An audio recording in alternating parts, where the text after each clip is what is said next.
Hello everyone, welcome to my channel. जो भी channel पर नया हो तो प्लीज़ चैनल को सब्सक्राइब करना और अगर स्टोरी अच्छी लग रही हो तो लाइक भी करना। ठीक है, चलो आगे के पार्ट को शुरू करते हैं। गोसू अब वेंस के अधिकार से बाहर हो गया है, लेकिन गोसू की जनता इसकी खुशी मनाए या फिर इसका शोक कि उन्होंने अपने महाराज महारानी मास्टरलान को खो दिया है। हर तरफ एक दर्द भरी खामोशी है। लोगों के मन में सहानुभूति है लान वांगजी के लिए। आखिर उन्होंने अपने परिवार को जो खोया है, वो भी सिर्फ अपनी 6 साल की उम्र में। वो अभी बच्चे ही हैं, उनका दर्द तो हमसे कई गुना ज़्यादा होगा। अब देखते हैं लान महल का सीन। वुशियान महल में यहाँ वहाँ घूम रहा है। वो थोड़ा टेंस नज़र आ रहा है। उसका कारण है कि अभी उसे पता चला कि राजकुमार लान अपने कक्ष में नहीं है और ना ही उन्हें महल में किसी ने कहीं जाते देखा है। वुशियान को चिंता हो रही है कि राजकुमार लान कहाँ जा सकते हैं। लान वांगजी की तलाश करते करते वुशियान महल के पिछले हिस्से तक आ गया है। वो हर जगह अपनी नज़र को करता है, तभी एक और उसकी नज़र जाके रुक जाती है। यहाँ से काफ़ी दूरी पर उसे लान वांगजी नज़र आ जाता है। वुशियान जल्दी से अपने कदम उस ओर बढ़ाने लगता है। वो जब वहाँ पहुँचता है तो लान वांगजी को इस तरह देख उसके दिल में तेज दर्द होता है। उसके सामने 3 ग्रेव्स है, जिनके सामने लान वांगजी घुटनों के बल अपना सर झुकाए बैठा हुआ है। उसकी आंखों से लगातार आंसू गिर रहे हैं, पर उसके मुंह से कोई भी आवाज़ नहीं निकल रही। वुशियान आगे बढ़कर लान वांगजी के शोल्डर पर हाथ रखता है। लान वांगजी धीरे से अपना सर ऊपर कर वुशियान को देखता है। उसकी आंखें लाल है और आंसुओं से भरी हुई है। वुशियान नीचे अपने घुटनों के बल बैठता है और लान वांगजी की आंखों से बहते आंसुओं को पोंछ कहता है, राजकुमार लान, आप रो रहे हैं। लान वांगजी अपना सर नीचे कर सिसकते हुए कहता है, सभी मुझे छोड़कर चले गए। माँ, बाबा, अंकल, मैं कभी उन्हें देख नहीं पाऊंगा। मुझे उनकी याद आ रही है। मैं अकेला रह गया। मेरे पास कोई भी नहीं है। वुशियान को दर्द होता है लान वांगजी की बातें सुनकर। वो उसके दर्द को समझ सकता है। वो नहीं जानता कि वो कैसे लान वांगजी को इस दर्द से उभार पाएगा, पर वो अपनी पूरी कोशिश करेगा राजकुमार लान को मजबूत करने की, उन्हें इस दर्द से उभारने की। वुशियान लान वांगजी को अपने सीने से लगाते हुए कहता है, आप अकेले कहाँ हैं? आपके राज्य के सभी लोग आपके साथ हैं, जो आपसे बहुत प्यार करते हैं, और मैं भी तो आपके साथ हूँ। लान वांगजी वुशियान से दूर होकर अपने आंसुओं को पोंछ कहता है, सच, आप हमेशा मेरे साथ रहेंगे। वुशियान ये सुनकर थोड़ी देर तक कुछ नहीं कह पाता। राजकुमार लान अभी बच्चे हैं, बड़े होते तक वो इस बात को भूल जाएंगे। यही सोच वुशियान अपना सर नोट कर कहता है, हाँ, मैं आपके साथ हमेशा रहूँगा। अब आप रोना बंद कीजिए, वरना आप वापस से अपना स्वास्थ्य बिगाड़ लेंगे। लान वांगजी अपने दोनों हाथों से बहुत ही मासूमियत से अपने आंसुओं को पोंछ लेता है। वुशियान कहता है, राजकुमार लान, क्या आपने भोजन किया? लान वांगजी अपना सर ना में शेक कर देता है। वुशियान अपनी जगह से खड़ा होकर लान वांगजी के हाथ को पकड़ कहता है, चलिए, अब आपको भोजन कर लेना चाहिए, फिर आपको सोना भी है। लान वांगजी वुशियान के साथ साथ महल की ओर चल देता है। वुशियान लान वांगजी को उसके कमरे में लाता है। लान वांगजी के सामने अभी खाने की प्लेट रखी हुई है। वुशियान उससे थोड़ी दूरी पर बैठा हुआ है। वुशियान कहता है, राजकुमार लान, खाना खाइए। लान वांगजी वुशियान को देखता है, फिर उस प्लेट को। वुशियान कहता है, राजकुमार लान, क्या हुआ? लान वांगजी अपनी लो वॉइस में कहता है, मुझे हमेशा माँ अपने हाथों से खाना खिलाया करती थी। मुझे अपने हाथों से खाना खाना नहीं आता। वुशियान देख सकता है लान वांगजी के मायूस चेहरे को ये कहते हुए। वुशियान कहता है, अच्छा, कोई बात नहीं, क्या मैं आपको भोजन खिला दूँ? लान वांगजी वुशियान को देखता है, फिर अपना सर हाँ में हिला देता है। वुशियान लान वांगजी के पास आकर बैठता है और उसे अपने हाथों से भोजन कराने लगता है। भोजन के बाद वुशियान लान वांगजी से कहता है, राजकुमार लान, अब आपके सोने का समय हो गया है। चलिए, बेड पर जाकर सो जाइए। अब मैं भी अपने कक्ष में जा रहा हूँ। अगर आपको किसी भी समय कोई परेशानी हो तो आप मुझे मुझे बुला लीजिएगा। यह कहकर वुशियान पलट जाता है जाने के लिए, लेकिन वुशियान आगे बढ़ता इससे पहले ही लान वांगजी उसके लहराते हुए रोब्स को पकड़ लेता है। वुशियान आगे नहीं बढ़ पाता। वो पलटकर लान वांगजी को देखता है और फिर उसके हाथ को जिससे उसने उसके रोब्स को पकड़ा हुआ है। वुशियान कहता है, राजकुमार लान, क्या हुआ? लान वांगजी कहता है, काका, मत जाइए ना।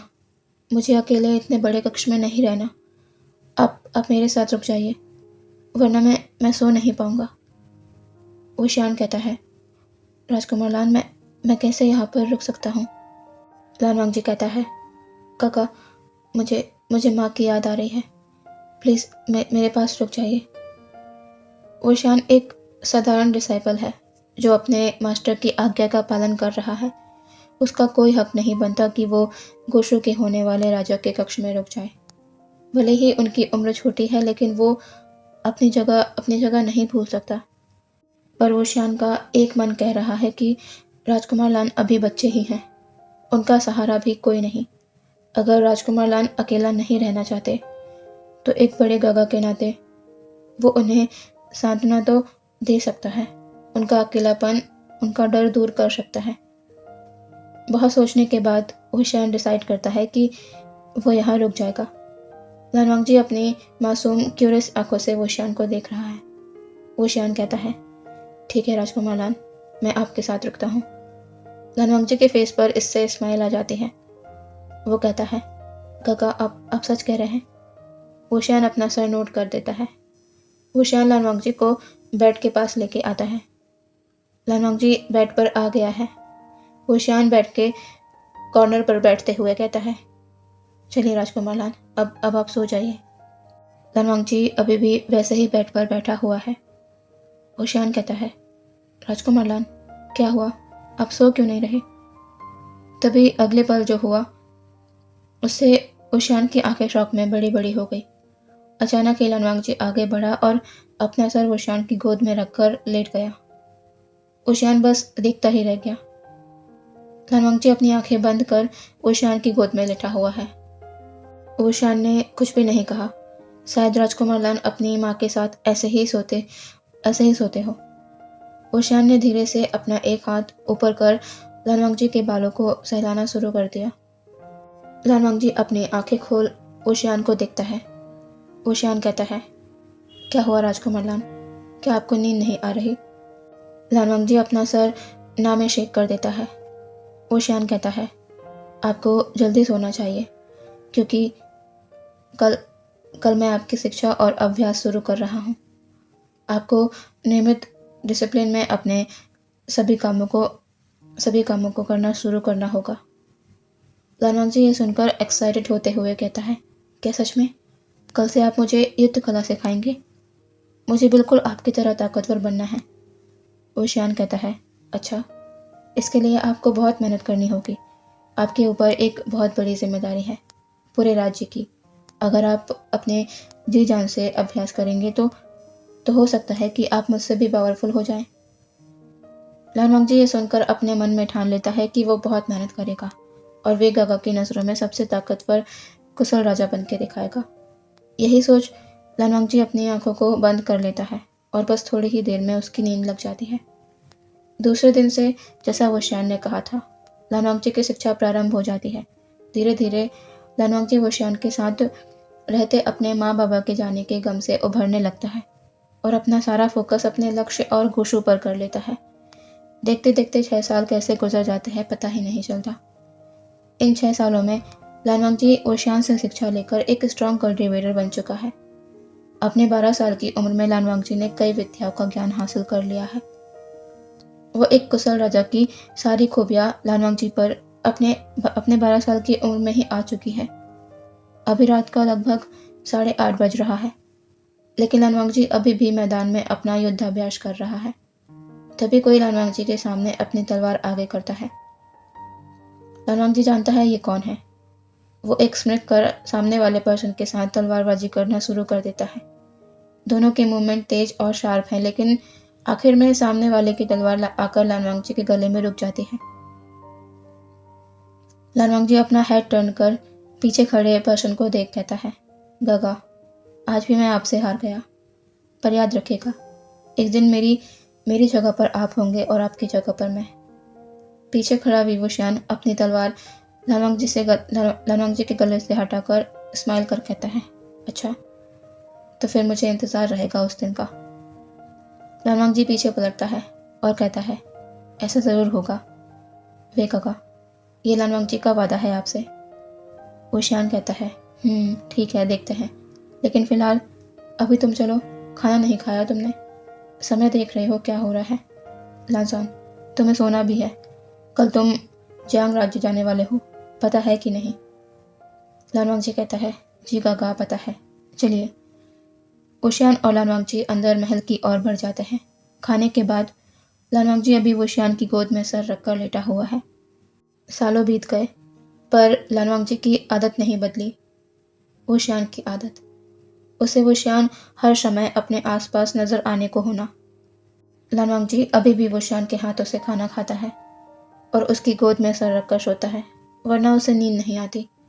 वुशियान ने लालवांग जी की बढ़ती उम्र के चलते उससे कहा भी कि उसे अब अपने हाथों से खाना सीखना होगा और अकेले कक्ष में सोना चाहिए, पर लालवांग जी कभी उसकी बात मानता ही नहीं। या तो वो खाना ही नहीं खाता या फिर रात भर जागता रहता है, सोता ही नहीं। वुशियान लालवांग जी के सामने हार गया, तब से यही चल रहा है।